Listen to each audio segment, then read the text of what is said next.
To make sure everything is working on my end first before I get rolling. And then we'll get started.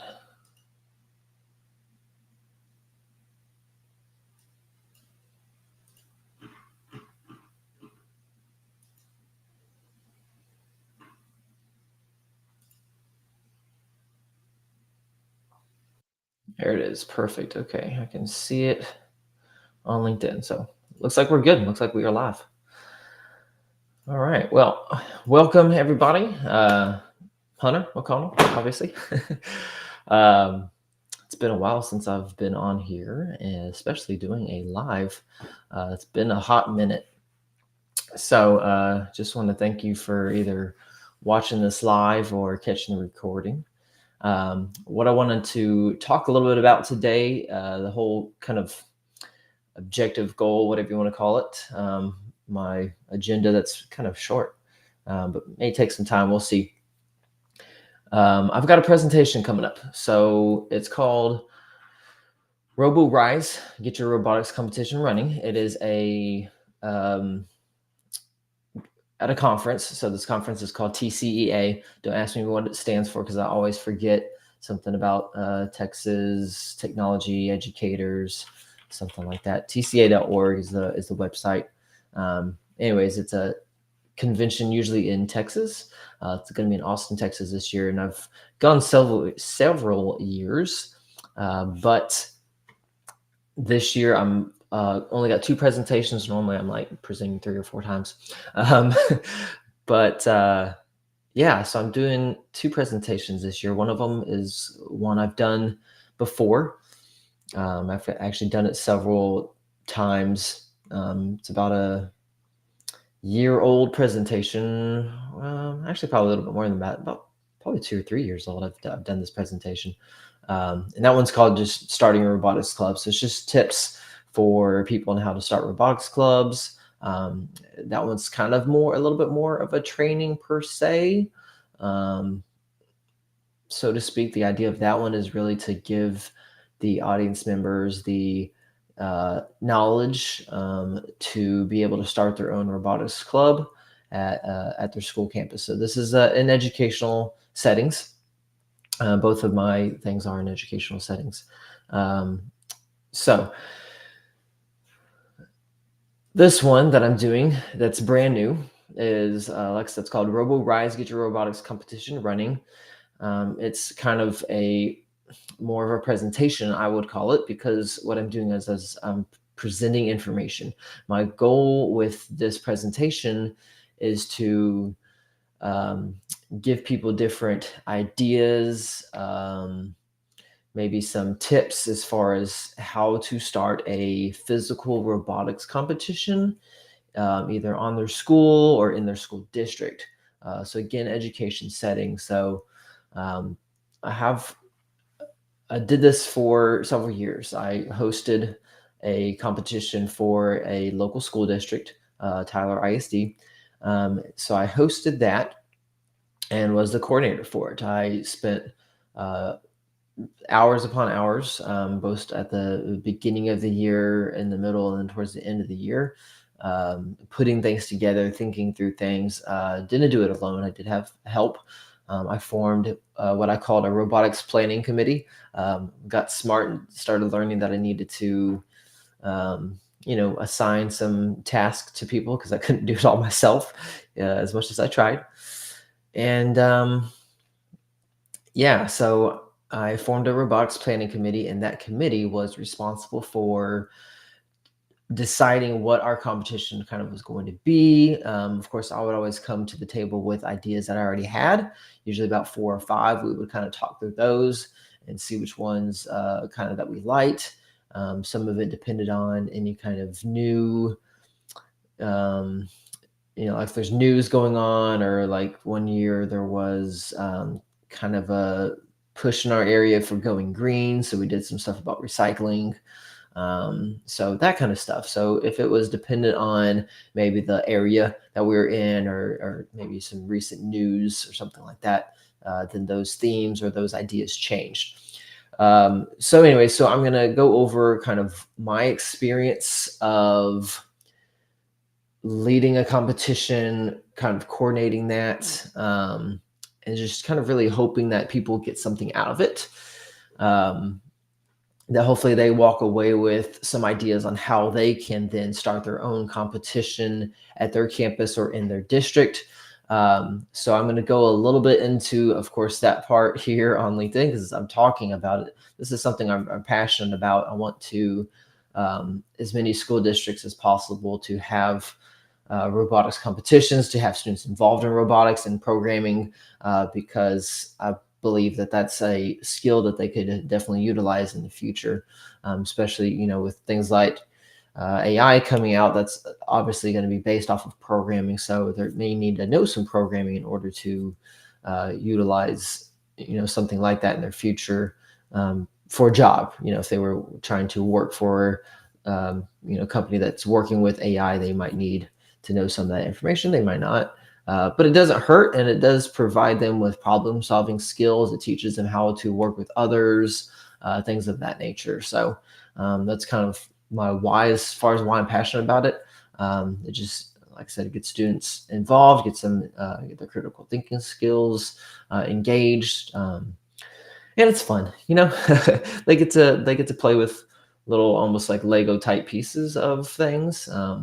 My experience is with Lego robotics. There is also Vex and other types of robotics out there. I obviously am going to go with what my knowledge base is. So this live video is just a simple kind of talk through the process of when I'm building a presentation, kind of things that I think about. I've got an outline that I've already made, so I'm going to show that to you. And then kind of going to go from there. But before I really get into that too much, I thought I would just kind of give y'all, catch you up on what I've been up to. Haven't really been on LinkedIn for several months. I would occasionally, if I remembered, post my Music Mondays. I think I had a week here, I skipped, had a week there, I skipped, and then I think 2 weeks in a row or 3 weeks in a row, I didn't post anything. So my schedule's a little hectic. I work, it's about a 35-40 minute drive away from home. Excuse me, as I look at my phone. It's about a 35-40 minute drive away from where I live. I've got to be at work before 7 o'clock in the morning. So I wake up at about 4:50, 4:45. I get my about 15 or so minute workout in, get ready, eat breakfast, shower, all that good stuff. And then we're in the car. So I don't have any time for LinkedIn. Used to, I would, because I worked a little closer to home, I could spend 10 or 15 minutes in the morning on LinkedIn doing some posts or engaging at least. Don't even really have time for that because my breakfast window is a lot shorter than it used to be, because it's hard waking up at 4:45 or 4:50 every morning. So I don't want to wake up any earlier than that. So I do that, and I am at work from 7 until about 4:15, depending on the day. And then we come home, and me and my wife right now are doing a ab challenge. So we work out again. She works out in the morning as well, but we're doing a ab challenge video. So we get home, and pretty much as soon as we get done putting away stuff, we do another short workout. It's another 15 or so minutes, give or take. And then it's cooking, eating, cleaning, dinner, and then the rest of the night is kind of just dependent. So that's really pretty much the only time I have for LinkedIn right now is in the evenings. And so I'm trying to get a little bit more active, at least post 2 or 3 times a week, trying to come up with a consistency on that. That's kind of the reason, one of the reasons why I've been away, also due to the fact that I just, to be honest, just kind of got burnt out. Had a little bout of, I don't really want to call it depression. I don't think it was depression, maybe just anxiety, maybe is a better term of it. Just kind of, and I think that just got me burnt out. I was, on LinkedIn daily, probably spending a little too much time on it, not enough time working on things, and being there for my spouse and all that kind of stuff. So That played a role in all of that. I just really realized I needed to take a step away, turn my notifications off, and that alone was good enough to get me away. I did have to unfollow people, not fully. So a lot of times when I follow somebody and kind of have a good connection, I'll ring the bell to where I see pretty much every post. Because I don't know if y'all know, but there's different levels to ringing bells. And I can show y'all that real quick just in case you need to see it, because you never know. I don't know if it'll do it on the LinkedIn website or not. I think it's just one click, but on my phone, let me pull it up because I can show you that. And I'll use one of my followers. Hello, thanks for joining. See, I got somebody in the chat posting there. So, all right, so let me pull up one of my people that I follow. See how y'all can see that. Okay. So this is my friend Adam.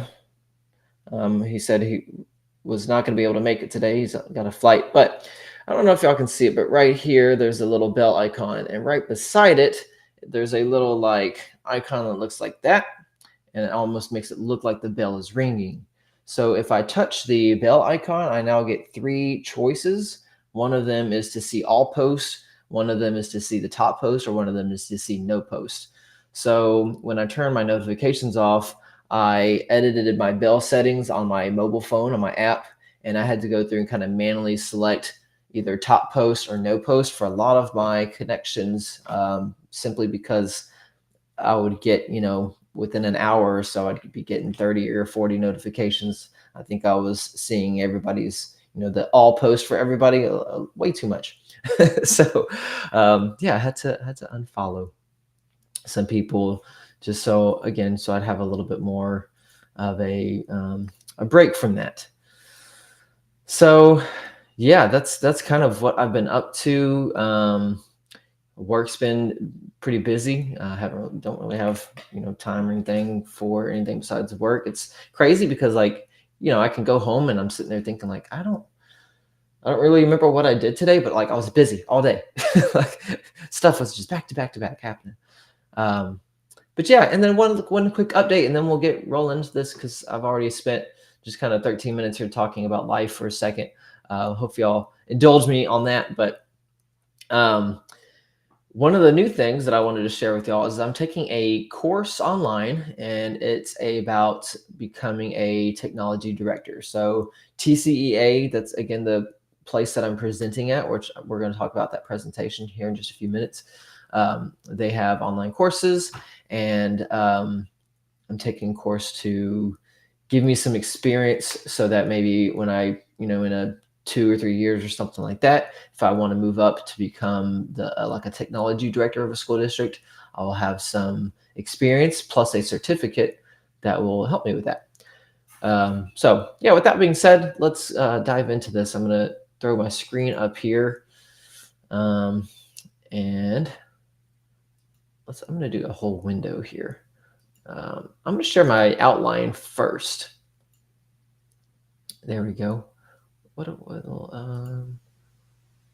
Nope, that's too big. There we go. I like that. All right, so this is my outline that I made. So the first things first, right? Try to start from the top. So they had a call for presenters. And as I said, getting students involved in robotics is something that I'm passionate about. It's something that I'm highly knowledgeable about. So it's something that I wanted to share with others, because I feel like it's easy enough where people can kind of take what I'm giving them and tweak it for their own. So hopefully that is going to be beneficial for some people out there who are maybe not as knowledgeable or don't know kind of what to do, but they want to do it. So the first thing that I did is I thought about my experience, and I started listing just these big bullet points right here. Like, what do who do I need to get involved? Kind of what are the processes? So the first thing I thought about was like, okay, if you're starting out, doing a robotics competition, you're going to need to see who your stakeholders are. So who are the people that are going to have to kind of buy in to the idea, and some of it may actually be money that they're donating to you. Some of it may just be that they are encouraging people to participate in your competition, encouraging teachers to coach some students in it, what have you. So yeah, that's kind of what I started doing. Is I just started figuring out what are my big points or process to get started. So like I said, getting your stakeholders involved, seeing what kind of interest there is in robotics. See, hey, if there's no teacher willing to work after school or somehow during school to work with some students, in small groups with robotics, if you don't have a teacher that's willing to lead that, or like maybe a librarian or something like that, then it's right there, you're done. And maybe not even a teacher, maybe it could be a parent volunteer, right? And then of course, once you have that figured out, student interest. So that's kind of where I thought about it. I was just thinking through these things. Where are you going to have the competition? What kind of funding are you going to provide? Got to have, rules and regulations for the competition, provide them training, because a lot of teachers don't know how to build a robot, much less program one. So yeah. So all of these kind of big parts are what I started with. And I ended up actually having to, sorry, my wife is in New York and she's texting me. So I do apologize if I look down at my phone for that. So I spent, honestly, several hours just thinking through these big things and not even getting to like the questions here. I might would write a question or two as I did the big bullets here. Like on seeking interest, I knew teacher interest, student interest, and like maybe do they want some kind of planning committee? Like I knew that kind of stuff was going to happen, right?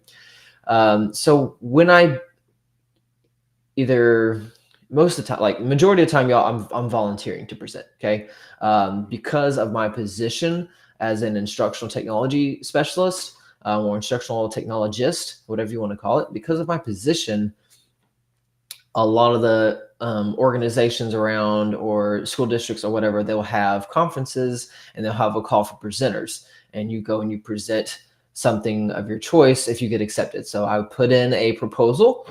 This is a proposal I put in. I think I put in about 4. 2 of them got accepted. So that's not bad, half of them, right?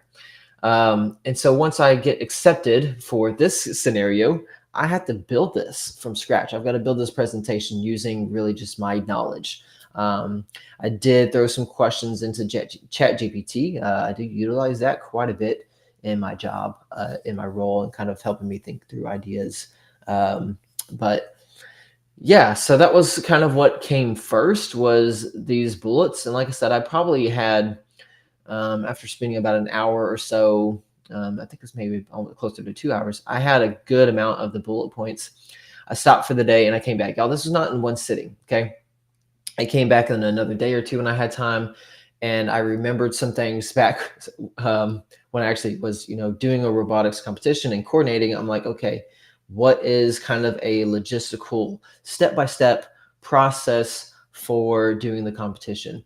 And that thought process helps me determine what am I needing to put in my presentation. I think I've got about an hour or so in this presentation, so I wanted to make sure that I'm hitting the things that I want to hit, but also things that are going to be beneficial to them.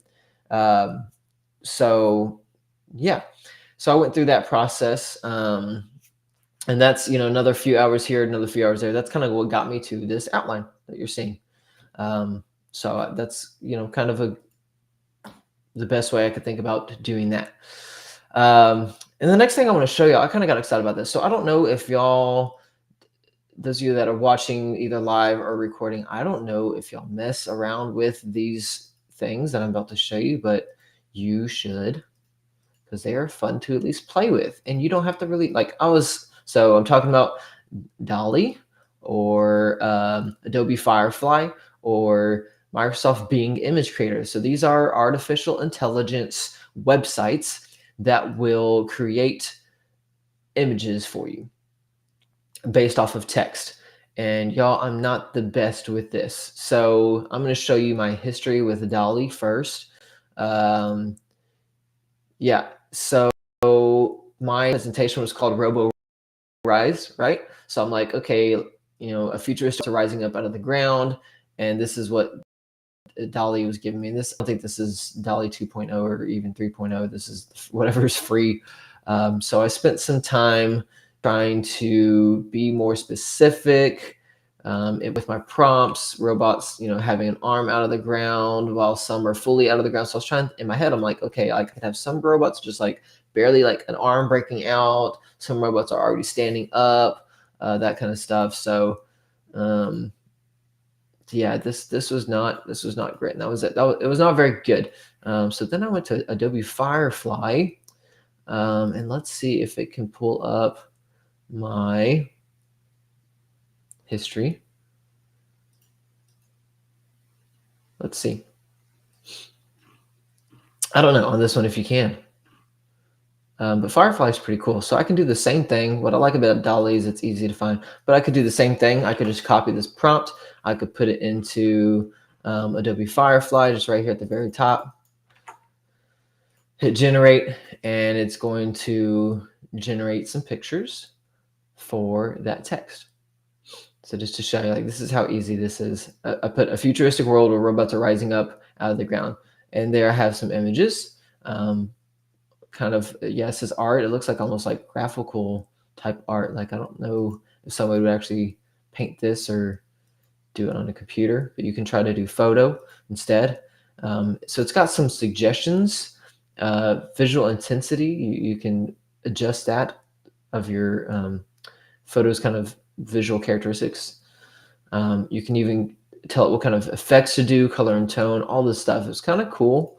Like, that's not bad photos. A lot better than I was getting there. And so then I went over and I found this website as well. Microsoft Bing Image Creator. Let me sign in here. Sure.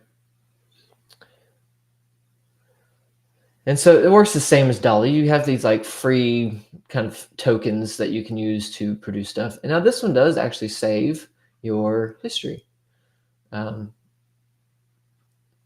I can't seem to find that on Firefly, but I'll show you the one that I came up with. It was actually on here. So look at that. Like, that's kind of cool. But what I didn't like about it is it's got these people, and it's kind of almost scary looking, like these robots are taking over the world, right? We don't want something scary looking. Here's some other ones I had. And this one wasn't bad here. I didn't really want them to be flying though, so that's kind of where I was like, okay, that's not quite what I'm going for, but not bad. It was pretty close. Anyways, I ended up going with this image right. So I got this one. I was like, that one's kind of cool looking. I think I'm going to go with this one. I love it. And this is kind of what I was imagining in my head anyways. So what does this have to do with building a presentation? You're probably sitting there thinking, in my thought, this is going to be like my title slide. I'm going to use this image in some way when I'm presenting my information. When people, as soon as people walk in the room, whatever I have projected, because how the conferences work is it's a technology conference. So you're going to have, a laptop of some sort. I bring my own laptop, connect it to the projector. So I'm going to have this image kind of projected, going to be putting some text above it, around it, something like that. I haven't quite figured that part out yet of how I want it to look with the title of my presentation. So that way they know when they walk in, they're in the right spot, right?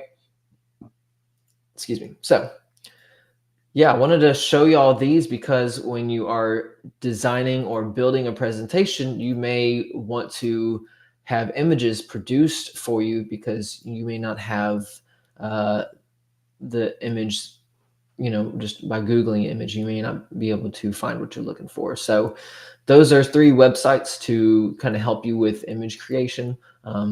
Dolly may not be free to join anymore. I believe when I was trying to get somebody on it about a month or so ago, they did not have any tokens to generate responses. So you've got credits or tokens, whatever you want to call them, to spend doing that. Adobe Firefly, though, is free. I just signed in with an email. Same with being image creator. I just signed in with an email. So yeah, that's kind of what that has to do with building presentations. So my next thought was, I just have a few things kind of I wrote down. So what I am going to be doing next. So I've got my outline done. That was something I did in the background. I built. I feel confident and comfortable with what I've got left on there. What I want to do next is I want to think through these and really focus in on my audience members. Okay. What out of all of this information, because I've got an hour of all this information, what do I really want them to walk away knowing, or something I might need to spend more time on that they don't know? I think this is kind of an obvious, like, if you're going to do a competition, you've got to have your stakeholders involved. I think this one is, I don't want to say obvious because some people may not see it as obvious, but I think it's more, at some point, somebody's going to basically say, hey, we need to get these people involved. So I think this will come naturally. I guess that's the best way to put that. It's going to come naturally. Seeking interest, again, that's kind of one of those things. I think that's going to come naturally as well.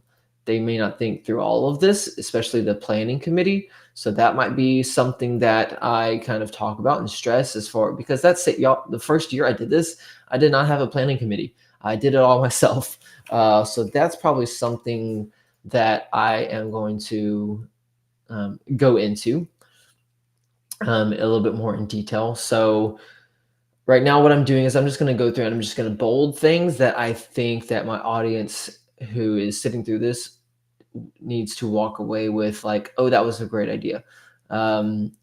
So what can I do as a presenter to have them remember this part, besides spending more time on it? Probably leading some type of discussion over that, like, how would you form a planning committee? So these are notes that I take as I'm building a presentation to remember to then ask them. Okay, who's going to help you design the competition? Again, this is a question I could actually pose. These are questions I could pose to my audience to get them thinking about my content and talking about it and sharing out. So I could do this in groups. If they're not sitting groups already, I could say, hey, y'all form like groups of 4 or 5. And then after they form a group, I would pose a question to them. There's lots of strategies as far as presenting that you could do with that. One of the kind of popular ones is kind of called mix and match, or whatever. There's several different names for it, but one of them basically involves where you as a presenter, you're like, hey, I'm going to play some music, and when the music stops, you're going to kind of partner up in groups of 4 or something like that. So you play some music, the participants move. I don't think I said participants move around as you play music. When the music stops, they stop and they form a group right there. So I could have them do that, and then those groups that they form, they could talk about that. Who's going to help you design the competition? Who do y'all think would do that? And then what I would do is I would have them share out. Who can you bounce ideas off of? Who are people around you? If you're a teacher, when you're thinking about building a robotics competition just in your campus, who are you going to go to bounce ideas off of? Is there somebody that you have? So that's something, again, get them discussing, get them talking. Okay. How can you form a planning committee? Because you do not want to do this by yourself. Somebody's going to think of something that you did not think of. Trust me. I know it. I've been there. Right. So I could really kind of harp on those things. And I'll come back to this and spend more time thinking about this particular part of my presentation, because your participants are going to remember things more, A, when you spend more time on it, but really B, when they spend time discussing it, or if they can apply it. Now, I don't know how they're going to be able to apply this right away. I don't think they can.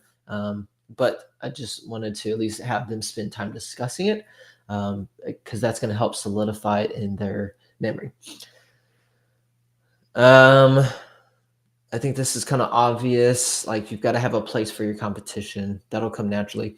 Funding and supplies, this whole topic, I definitely want to spend time on because, excuse me, a lot of people, when they, I should say, I guess a lot of people don't know or don't think about, hey, there's free money out there. I just have to apply for it. They don't really think about how to get funding necessarily. There are some school districts that have a, what is it called? A grant, basically part of the district. Like our school district had a part of the finance department, I think it was like to provide grants. So you'd have to apply for a grant. You'd have to fill out a grant application. They'd have some questions and stuff for you to answer, and you would apply for those grants. And if you got it, you'd get a certain amount of money that they saw fit. And I believe you could even say, hey, I only need $1,283. And so if you got the grant, that's what they would give you if they could. The maximum for my district that I worked in was $5,000. So whenever I applied for my grant, I put in there, hey, I want $5,000, and y'all, I got it. So think about, I spent no really personal money at the beginning. I applied for a grant, I got $5,000. What did I spend that $5,000 on? My robotic kits. If I'm going to have a robotics competition, I need to have kits. So, sorry, I kind of chasing a little bit of a rabbit hole there. Apologize. Get back to how I'm building this presentation. So, all that to say, this is an important part of what I'm presenting. So again, this is something that I'm going to need to spend more time on. I'm going to need to talk about what kind of supplies are they going to need to purchase. I want them to think about for the competition. I want them to think about for the clubs. I want them to think about what kind of robot are they going to use. So I want them to think about those things. And I really want to spend some time, most of my time talking about funding and supplies, about writing and applying for grants.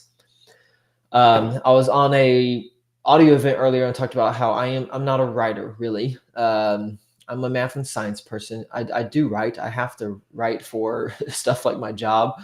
When I took my master's, I had several, essay things that I had to turn in. My final project was basically a like research and report type of project. So yeah, I have to write. I'm just a very factual writer, and I write like I talk. Somebody was telling me, giving me, that suggestion today. They said, "Hey, just write how you talk," and that is, which actually works really well for me because I don't use high academic vocabulary, or I'm not using any kind of like, I think like a doctor would talk, or like a lawyer would talk. I'm not, or health insurance representative. I'm not probably going to sit here and talk about words that you may not know. At least I don't feel like I do, which is a good thing. So point is, people don't know how to apply for grants. So I want to make sure I spend time and I show them these resources that I created on what kind of grants they could see out there. If their own district doesn't have a grant, like Walmart has grants. Who knew? Walmart and Sam's Club, they have grants that you can apply for. It's great. So they can get money for free, and we all like money that we can get for free, right? All right, so looking through this, I think this is something that is fairly important. You got to have some rules, guidelines, whatever, to go through that your students and your teachers need to follow. And I would probably show them an example as well, but I'd want to get them talking. So I threw in here some thoughts when I was making my outline. What kind of rules and regulations will you follow? So I'll probably ask these types of questions. I'm going to actually have them form groups necessarily this time. I might would have them kind of share out like, hey, when you're thinking about rules and regulations for a competition or for robotics, what might you do? What are some rules that you can think of? What are some guidelines that you could provide? So that's an important part to my presentation. So that's something that I would want to highlight. Training, thinking about like, hey, who's going to train your teachers on how to, build robots and how to program. That's a pretty important part. I'm in my head, I'm sitting here thinking, I hope that's also kind of something that will come with it. I don't want to say obvious, because in my head, it may be people who don't have any experience doing this. So obvious to me may not be obvious to them, right? This wasn't something super, like, I may end up kind of doing this as a side note, because it's not necessarily something that we had to have a robotics coaches meeting. So this may be, something that's good for them to know, but it's not pertinent. Same thing for community involvement. I think that's a cool idea, not necessarily pertinent. This for sure is a important thing.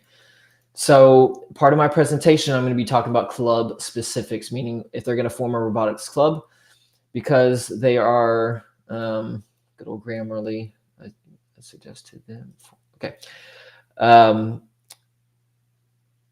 When teachers form a robotics club to then participate in a competition, sometimes they bite off more than they can chew, and it's like a first-time coach, and they're really excited about it, and they're like, I'm going to have 20 students, and we're going to, they're all going to pair up in groups of 2 or 3. So I'm going to have like 6 or 7 different group, whatever. And so it's like, it's way too much, way too fast. So I think telling them, and I might start this off by asking them, hey, how many students do you think should be with a teacher? I might have them kind of make guesses first. So I'm going to write this down. How many, because if I don't write it down right now, I'm going to forget. So you're seeing this live, because that's how my brain works. How many students do you think should be in a club with one teacher/coach? Now, I'm using the term coach loosely because it's a robotics coach. It's a teacher. So I might have them kind of think through that process. Hey, how many students do you think should be in a club? How many students do you think should be working together on one robotics kit? Because that's an important piece too. I've seen coaches who will do like 4 students working on one kit, and you're like, how is that going to work? You're going to have 1 student building, maybe 2, 1 person maybe starting work on the program. What's that 4th person doing? Sitting there staring at other people, not doing anything, right? So I'll kind of go into that and then give them my suggestions here, because I think I don't want them to bite off more than they can chew. I want them to really think about starting small. So I'm going to start small, because that's really the key when we're thinking about club specifics and thinking about competition in general. Start small, right? And then there is a lot of information that goes into an event, such as a competition. So, how are they going to put the competition together, or the event, however you want to call it? What day or time are they going to host it? All that good stuff. That's all going to kind of be important information. Y'all give me just a second.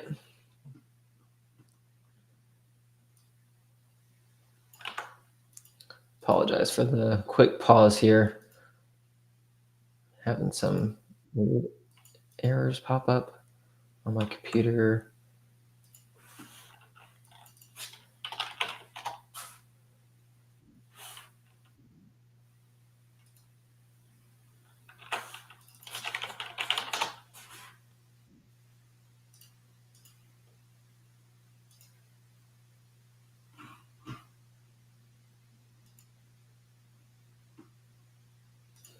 So Jeremiah, I'm just now seeing your comment. I don't know why.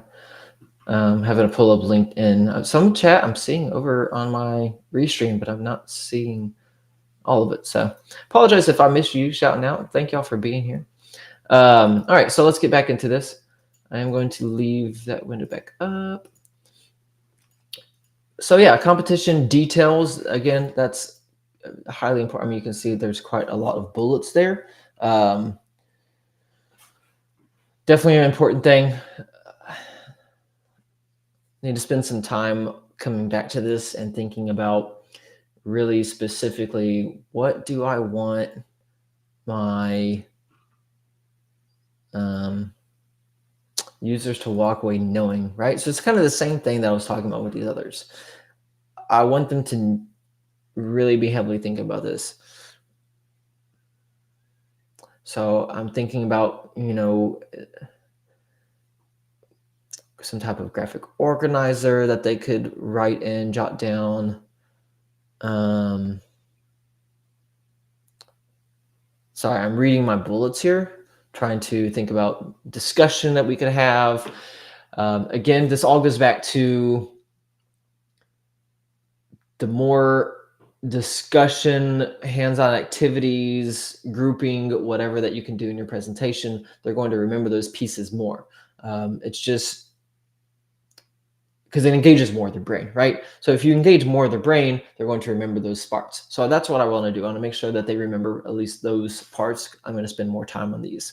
So that's what I'm thinking through right now. I'm thinking through competition details and what I might throw in there to help them to walk away with knowing, hey, if I'm going to do this, these, when I actually have a competition date and I actually have a time, these are the things I need to think about. Because when you're planning an event such as this, you want it to go as smooth as possible, right? Because if you don't have a smooth event, people are not going to enjoy the competition, and you may not have as big of a turnout the next year if you decide to do it, multiple years in a row. So yeah, that's definitely something that we want to spend some time on. If y'all are watching, you got some thoughts, throw it in there. Throw it in the comment section. Feel free to kind of chat along with me.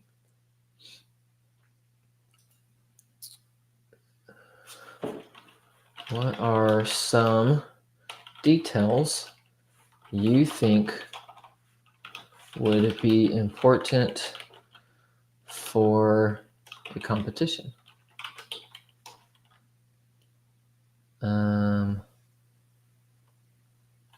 What kind of volunteers do you think you will need?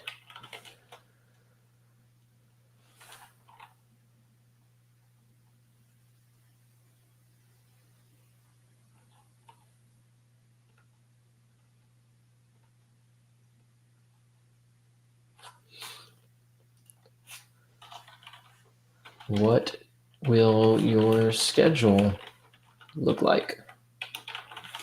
Yeah, so I realize I'm kind of going into almost my presentation, talking about robotics specifically a lot, but this is all what you do and kind of talk aloud as you are building a presentation, okay? So if you're, whether you're volunteering or whether you got voluntold to present something, you've got to start with an outline like I'm started with here, and then you've got to really think through it, and not what you want to present and what do you want to say, what do you want to, we call it being the sage on stage, sage on the stage, okay?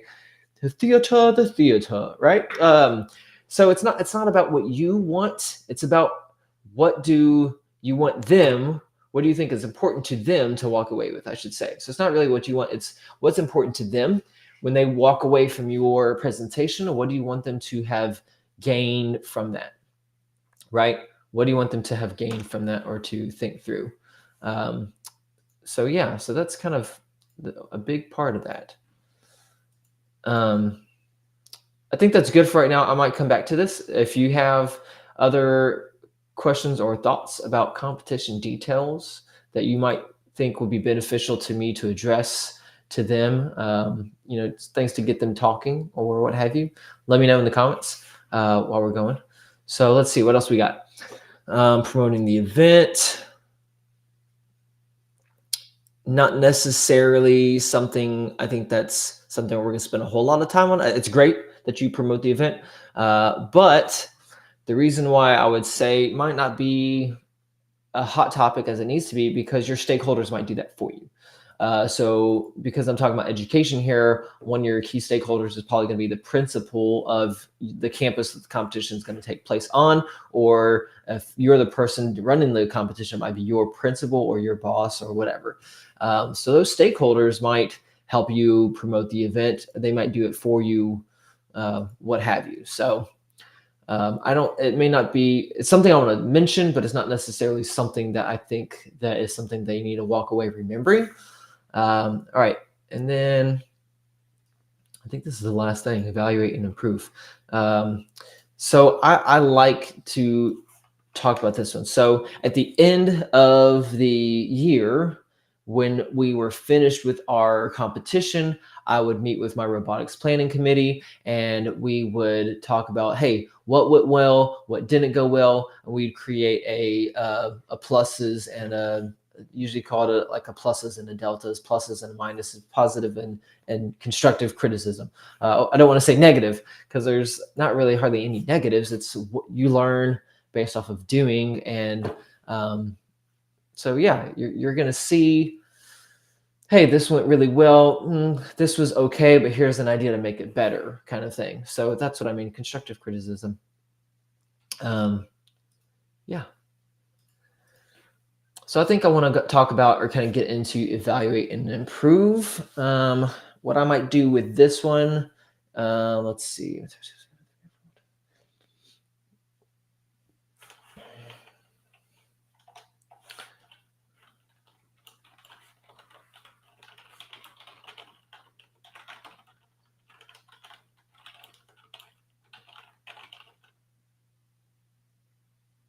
How do you think you would utilize evaluating and improving the competition?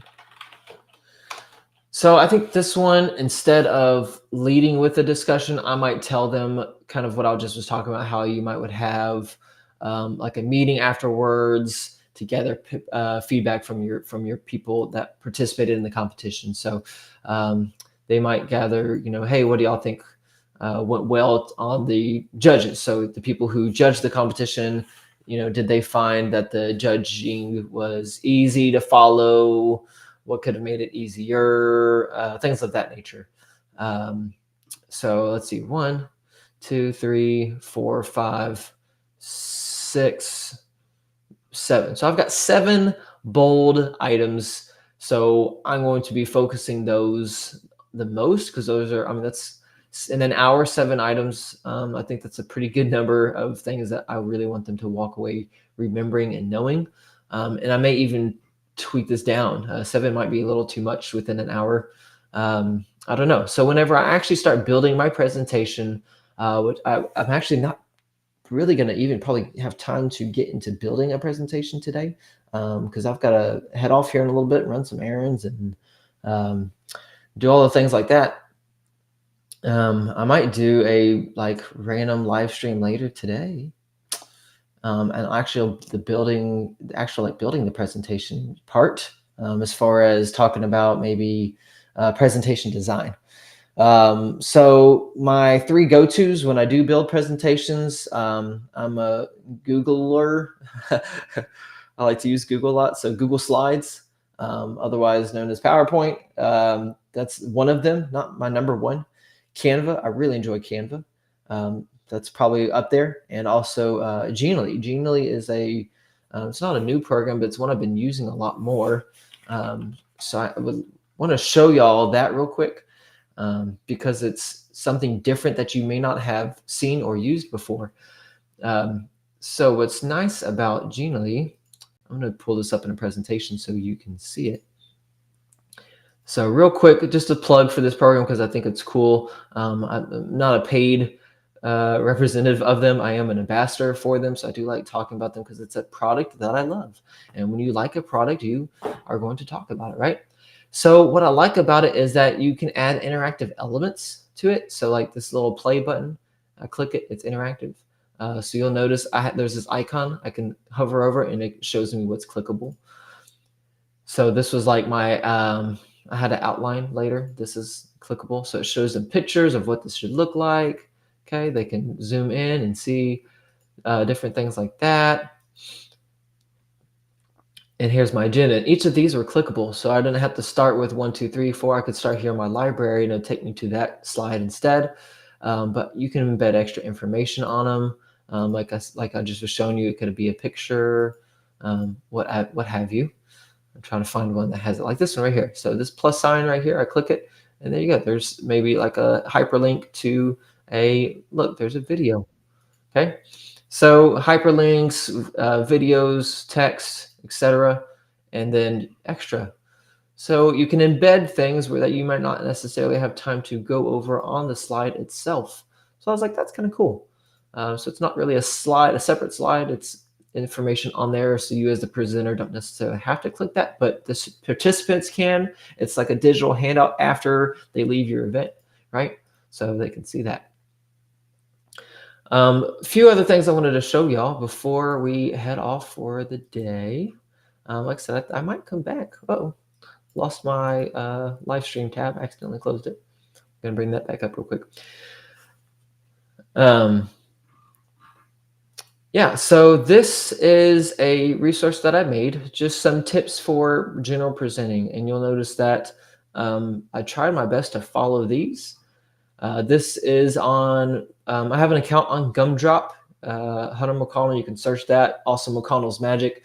If you're wondering what McConnell's Magic is, that's me when I present. Kind of starting to slowly thinking about, like, it's not really, I don't want to call it a company, but that's going to be like who I am when I go present out of the world. It's going to be Hunter McConnell with McConnell's Magic.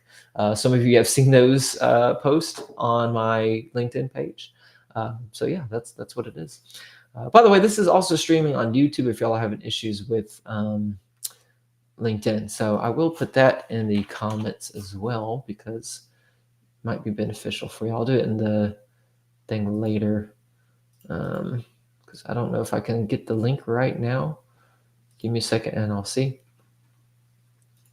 Oh, I can. Okay. Share. Copy.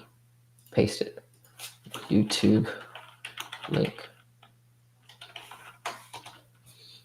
There we go. I'll put that in the chat right now. So the YouTube link for this video is there. All right, back to what I was saying. On LinkedIn, at the top of my profile, you can actually see the my links to Gumdrop or Gumroad. I forget what it's called. I just lost my train of thought here. But I've got two of them. One of them is called a presenter's checklist, and there should be this one too. Dang, it's not. I need to put it on there. But that's a link that's called a presenter's checklist will at least take you to my Gumroad. It is called Gumroad. And it's cheap. The presenter's checklist is free. Yeah, it's sorry. That is my tips for presenting. It's the same thing. Presenter's checklist is free. That's on my LinkedIn. And then the one that's not free is the post that I made about presentation guide. My fault, y'all. It's still kind of morning for me. I guess my brain wasn't fully functioning, but yeah. So presentation guide is a paid, like all-inclusive, start to finish. What do you do before you're presenting? What do you do during your presentation? What do you do after you're presenting? What do you do after? I'm probably gonna. I've thought about breaking that up and making 3 different files for Gumroad, but yeah, it's there. Feel free to check it out. You can at least get access, like I said, to my Gumroad. And yeah, let me show y'all, kind of quickly scroll through these tips. So yeah, you'll notice I did not just open up Google Slides right away, right? I didn't just start building a presentation. You got to spend time thinking about your topic. I did talk briefly about my session objective. That's like, what do I want people to walk away with? That's kind of what your session objective is going to turn into. So when I'm looking at my outline, I'm going to, those things that I bolded, that's kind of what I'm going to do as far as my my objectives or my agenda. Those can kind of be used inclusively. I want my participants to walk away with knowing who their stakeholders are, being able to generate interest, know how to write and apply for grants, come up with some guidelines for their competition, know how they're going to get training to the participants, think about their club specifics, think about their competition details, and evaluate and improve. So really 8 things total. Those are going to kind of be my agenda for my presentation. So those are what I was just doing pretty much this whole video. I was building my objectives or my agenda. Those are the bold things. Those are the things I want them to walk away with knowing. Okay. Those of you that follow Adam Speck, that's what he calls those are like what I'm considering the need to know information. I love his usage of that. And then the rest of this stuff is just nice to know. So if I don't get to the other things, it's okay. I might put them in the presentation towards the end. That way I'm not, actually wasting my time, but that way they have a resource for it. Or another option is I might just print out some handouts. The downside is I have no idea how many people might come to the session. So if I print out, let's say, 25 like one-pager handouts, they go over like the nice to know information, and I have 100 people. That's a lot of people leaving without a physical copy in their hand. So that's the tough part of what I'm doing. I don't know how many people I'm going to have. A lot of these tips are talking about what to do like at the beginning of your session. This tip I didn't have to really do because I know about it. I didn't really have to do much researching. I did use, like I said, ChatGPT to help me talk about what I did is I plugged in what I'm doing. I said, hey, what are some, what's like an outline, or what are some topics that a presenter might need to discuss when talking about getting a robotics competition up and running in the school district? And so it gave me a lot of different things. And so that was just a reminder for me, because it's been 3 or 4 years since I've been in that role where I was doing the presentation, where I was doing the competition and coordinating that. So yeah, it was a good reminder for me. A lot of all this stuff are things that I did. So it's not like I'm telling them things I've never done before. I've done it all. But ChatGPT was just a good refresher. Had some good suggestions for that. So yeah, stakeholders that you need buy-in from. This is just, a lot of these are just good reminders for during the presentation.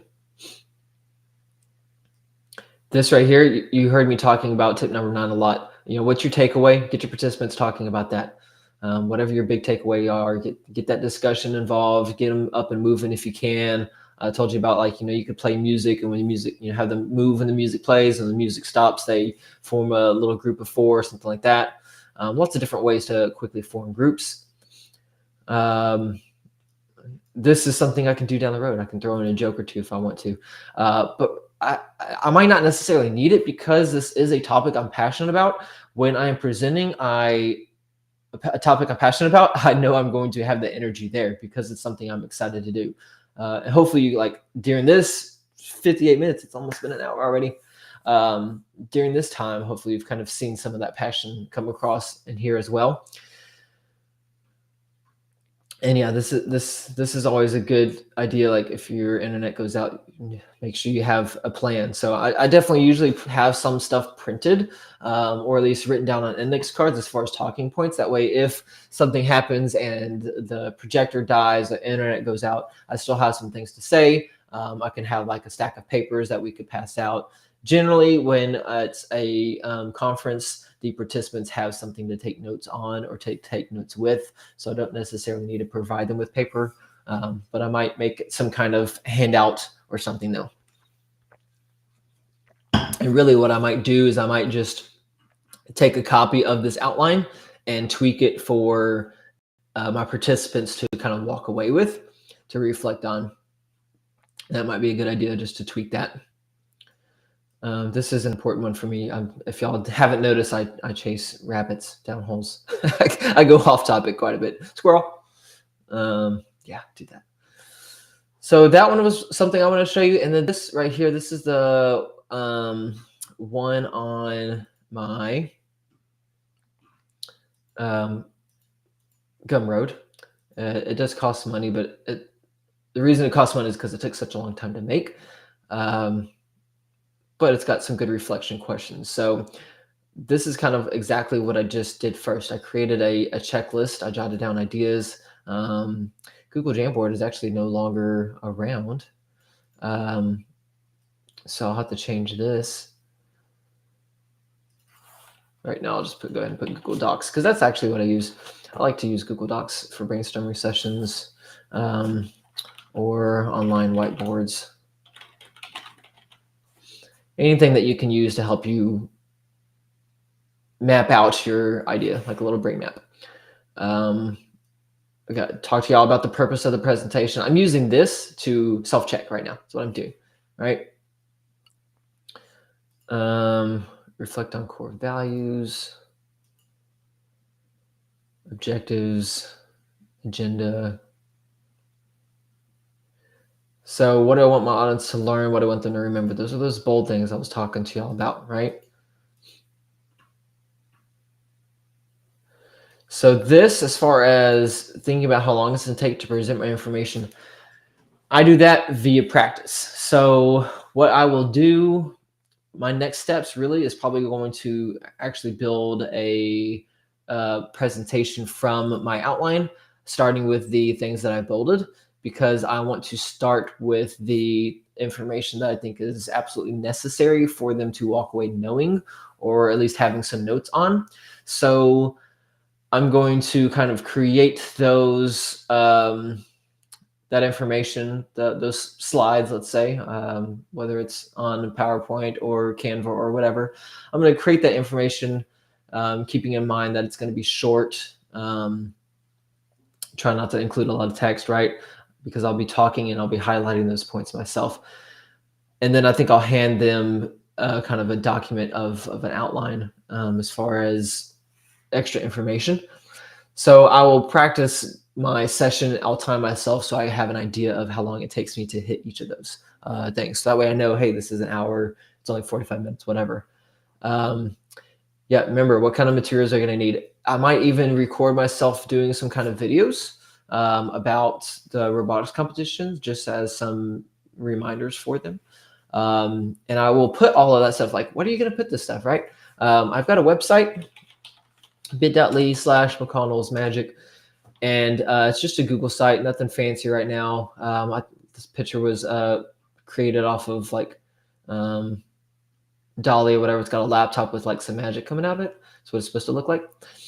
And so I have a link here for my presentations. And so I might do a hidden tab for robotics and include my outline for the attendees, not this one that you're seeing on my screen right now, not this one, but one similar to it. I might put that in there, as well as some videos and reminders and tips and tricks for them. So that way it's a place for them to go, a resource for them to have later on. So that's kind of, what kind of materials do you need? They may not always be physical materials, right? It may be virtual. It's an hour long. The breaks that I provide are going to be them being able to get up and form groups. Okay. They can't sit for that long, 20, 30 minutes max. Really, I try to do 20 minutes. So I'm going to try to have them getting up and moving, getting into groups. So this is kind of something that I use to check myself. I know I said, yeah, I made this, and yes, this one does cost money. It's $20 because it took me hours, several days worth to put this together, because I use it. Like, I'm not going to give you something that I don't use myself. Of course, now you're seeing it for free, just part of it. I'm not going to show you all of it. But I think it's got some good questions. So yeah, I'm going to wrap this up. I hope that you found this little live video beneficial. Appreciate you all sticking with me for a little over an hour. If you've got questions about presenting something, shoot me a DM. That's kind of what I'm going to try to do my content via LinkedIn on, is talking about presenting. Gosh, I cannot talk. I've talked too much. So it's going to be about presenting. And tips and tricks and stuff like that for that. Try to think through different scenarios, different ideas and stuff, topics that would help you as you go and maybe present elsewhere. Thank y'all for joining me, spending some of your time Saturday morning. Like I said, later today, I might do a little surprise live stream. I don't have it planned because I didn't really think about it, but I might actually build via Canva or Genially or Google Slides or PowerPoint, and actually build a presentation, talk about presentation design. So be watching for that. If I have time, I'm going to do that probably later on this evening. So hope you'll have a great rest of your day. I do, again, appreciate y'all watching so much. Adios.